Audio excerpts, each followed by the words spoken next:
தென்னாட்டுடைய சிவனை போற்றி, என் நாட்டவருக்கும் இறைவா போற்றி. சிவனே துணை சேனல் நேயர்கள் அனைவருக்கும் அன்பான வணக்கம். அனைவருக்கும் அன்பான வணக்கம். இந்த நிகழ்ச்சியில் நாம் இந்த 2024ஆம் ஆண்டின் தமிழ் மாதமான மாசி மாத ராசி பலன்களை பார்க்கலாம். நிகழும் ஸ்ரீ மங்களகரமான சோபகிருது வருடம் மாசி மாதம் 13/2/2024 செவ்வாய்க்கிழமை வளர்பிறை சதுர்த்தி, உத்திரட்டாதி நட்சத்திரம், அமிர்த யோகம், சதுர்த்தி விரதம் கூடிய நாளில் இந்த சோபகிருது ஆண்டின் 11வது மாதமான மாசி மாதம் பிறக்கின்றது. இந்த மாத தொடக்கத்தில் கிரகங்களின் சஞ்சாரத்தை பார்த்தால் மேஷத்தில் குரு பகவான், கன்னியில் கேது, மகரத்தில் செவ்வாய், புதன், சுக்கிரன், கும்பத்தில் சனியுடன் சூரியன், மீனத்தில் ராகு என இந்த மாசி மாத தொடக்கத்தில் கிரகங்கள் சஞ்சரிக்கின்றன. தமிழ் மாதங்களில் 11வது மாதம் இந்த மாசி மாதம். சூரியன் கும்பராசியில் பயணம் செய்வதால் இந்த மாதத்தை கும்ப மாதம் என்றும் அழைக்கப்படுகின்றது.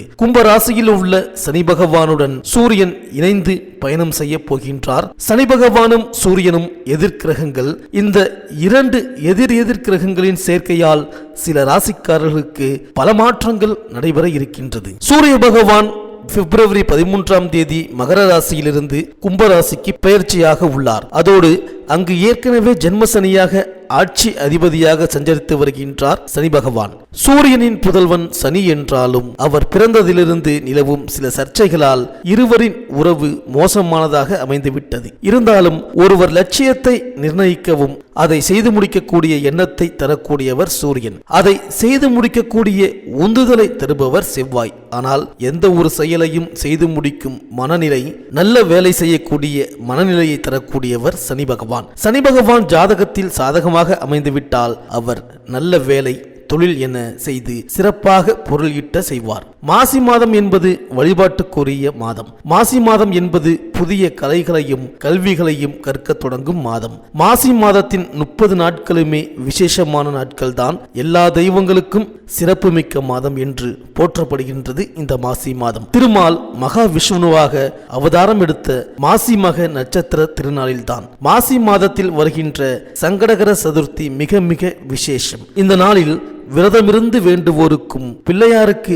அருகம்புல் மாலை சார்த்தி வேண்டுவோருக்கும் எல்லாவித தோஷங்களில் இருந்தும் விடுபடச் செய்வார் பிள்ளையாரப்பன். மாசி மாதத்தன்றுதான் பார்வதி தேவி காளிந்தி நதியில் தாமரை மலரில் வலம்புரி சங்காக தோன்றினாள். சிவபெருமான் நிகழ்த்திய திருவிளையாடல்கள் ஏராளம். இப்படியான திருவிளையாடல்கள் பலவற்றை நிகழ்த்தியது இந்த மாசி மாதத்தில் தான். எனவே மாசி மாதம் முழுவதுமே சிவ வழிபாட்டுக்கு உரிய மாதம். மாசி மாதத்தன்று மந்திர உபதேசம் பெறுவதும் உபநயனம் செய்வதும் சிறந்தது. ஆழ்வார்களில் ஒருவரான குலசேகர ஆழ்வார் மாசி மாதம் புனர்பூச நட்சத்திர நாளில்தான் அவதரித்தார். அன்னதானத்தின் பெருமைகளை உணர்த்துவது இந்த மாசி மகம். எனவே மாசி மாதத்திலும் மற்ற அனைத்து மாதங்களிலும் எல்லா நாளிலும் நம்மால் முடிந்த அளவுக்கு அன்னதானம் செய்வது விசேஷம். இது 3 மடங்கு பலன்களை தரும். அப்பனுக்கு பாடம் சொன்ன சுப்பையா என்கின்றோம். மாசி மாத பூச நட்சத்திர தினத்தில்தான் முருகப்பெருமான் சுவாமி மலையில் தன் தந்தை சிவபெருமானுக்கு உபதேசம் செய்தார். மாதந்தோறும் வருகின்ற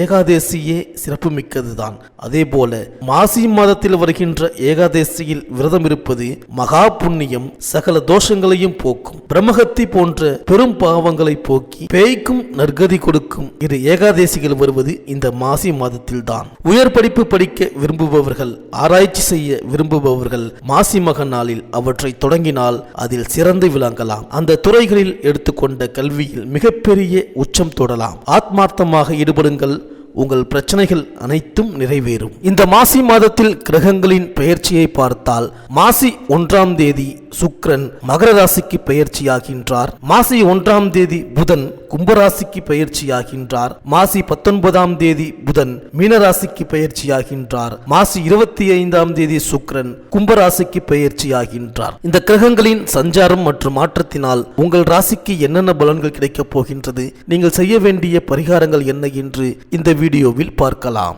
சுக்கிரனை ராசி அதிபதியாகவும் கார்த்திகை 2, 3, 4 பாதங்கள், ரோகிணி, மிருகசீரிடம் 1, 2 பாதம் வரை பிறந்த ரிஷபராசி அன்பர்களே, இந்த மாசி மாத கிரக நிலைகளை ஆராய்ந்து பார்க்கும் பொழுது இந்த மாதம்தான் உங்களுக்கான யோக கிரகங்கள் அனைத்தும் எல்லாவித சௌகரியங்களையும் ஏற்படுத்தி வாழ்க்கையை ஒழுங்குபடுத்த போகின்றது. இந்த மாதம் தொடங்கி 2வது வாரம் முடிவதற்குள் வளர்ச்சிகளும் இனிமைகளும் உங்கள் ராசிக்கு 10ஆம் இடத்தில் அமர்ந்திருக்கின்ற யோகாதிபதியான சனி பகவான் மூலம் உண்டாக போகின்றது.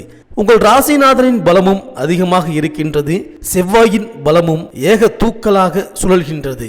மேலும் ராகு பகவானின் சஞ்சாரமும் பிரமாதமாக இருக்கின்றது. இதனை வைத்து துணிச்சலாக ஒவ்வொரு விஷயத்திலும் இறங்கி அதற்கான சாதகங்களை, பண வரவை, இனிமையான சம்பவங்களை சந்திக்கப் போகின்றீர்கள். இந்த மாதம் தொடங்கி 8வது தினங்கள் கடந்த பிறகு நீங்கள் ஈடுபடுகின்ற காரியங்களில் எண்ணற்ற உயர்வுகளை உண்டாக்கும். உங்கள் ராசிக்கு 12ஆம் இடத்தில் அமர்ந்திருக்கின்ற குரு பகவான் மட்டும் 10 தினங்கள் வரை கெடுபிடிகளை ஏற்படுத்துவார். ஆனாலும் மாதம் முழுவதும் 10ஆம் இடத்தில் சூரிய பகவான் வலிமையான அதிர்ஷ்ட அமைப்பில் நகர இருப்பதால் எந்த சிரமம் நெருங்கினாலும் தவிடுபொடியாகும். பொருளாதார உயர்வுகளை, வசதி வாய்ப்பு, அந்தஸ்துகளை சந்திப்பீர்கள். ரோகிணி நட்சத்திரக்காரர்களுக்கு மாதம் முழுவதும் எதிர்பாராத தொகை வரவும், உபரி கமிஷன் ஆதாய வரவுகளும், உத்தியோக இடத்தால் வரவேண்டிய ஊதிய நிலுவைகளும் கைக்கு வரப்போகின்றது.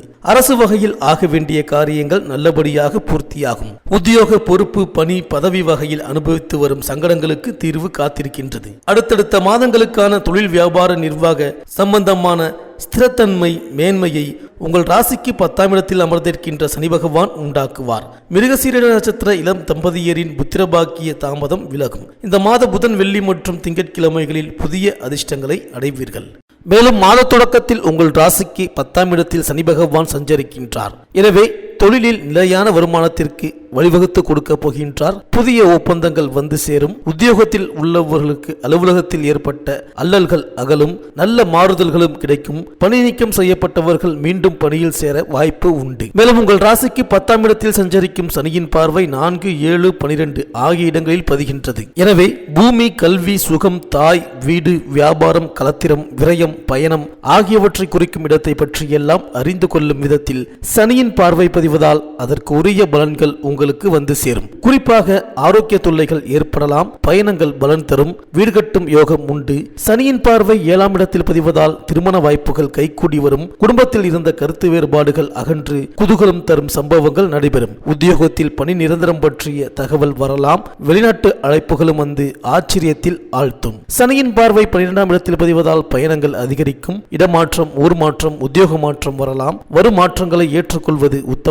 அண்ணன் தம்பிக்குள் இருந்த வாக்குவாதங்கள் அகலும். பாக பிரிவினைகள் நல்லபடியாக முடியும். வெளிநாட்டு யோகமும் அங்குள்ள நல்ல நிறுவனங்களில் பணிபுரியும் வாய்ப்பும் கூட வந்து சேரும். பிள்ளைகளின் திருமண கனவுகளை நனவாக்குவீர்கள். மாத தொடக்கத்தில் சனி பகவான் செவ்வாய் சாரத்தில் சஞ்சரிப்பார். இதன் காரணமாக திருமண வாய்ப்புகள் கைகூடும். தெய்வீக சிந்தனை அதிகரிக்கும். சப்தம விரையாதிபதியின் காலில் சனி சஞ்சரிப்பதால் சேமிப்பில் கொஞ்சம் கரையலாம். இருந்தாலும் அவை குடும்ப முன்னேற்றம் கருதியே செலவிடப்படும். இடம், பூமி சேர்க்கை, வீடு கட்டும் யோகம், கட்டிய வீட்டை பழுது பார்க்கும் யோகமும் உண்டு. பழைய வாகனங்களை கொடுத்துவிட்டு புதிய வாகனங்கள் வாங்குவது பற்றி சிந்திப்பீர்கள். உத்தியோகத்தில் உள்ளவர்களுக்கு உயர்மட்ட அதிகாரிகளின் பழக்கத்தால் எதிர்பார்த்த சலுகை கிடைக்கும். மேலும் 22/2/2024 முதல் சனி பகவான் ராகு சாரத்தில் சஞ்சரிப்பார். இதன் காரணமாக வெற்றி செய்திகள் வீடு வந்து சேரும். குடும்பத்தில் விரிசல்கள் அகன்று உறவு பலப்படும். உத்தியோகத்தில் இருப்பவர்கள் விருப்ப ஓய்வில் வெளிவந்து சுய தொழில் தொடங்கலாமா என்று சிந்திப்பீர்கள். சகோதரர்களுடன் இருந்த வாக்குவாதங்கள் மறையும்.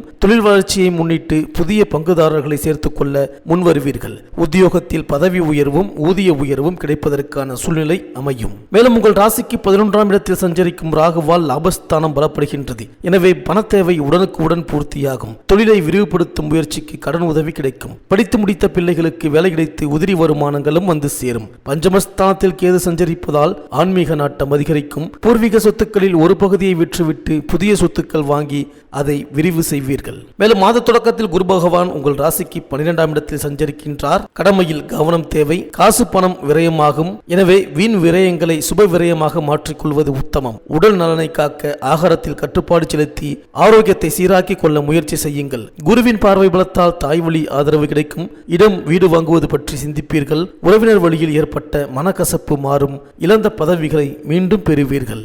இந்த ரிஷபராசி பெண்களுக்கு குடும்ப ரீதியான அல்லல்களுக்கும் தீர்வு ஏற்படும். மாணவர்களுக்கு சகோதரர்களால் அதிக ஒத்துழைப்பு கிடைக்கும். விவசாயிகளுக்கு புதிய லாபத்தை நீங்கள் அடையப் போகின்றீர்கள். கலைஞர்கள் துறை சார்ந்த வகையில் சிக்கல்களிலிருந்து வெளிவரப் போகின்றீர்கள்.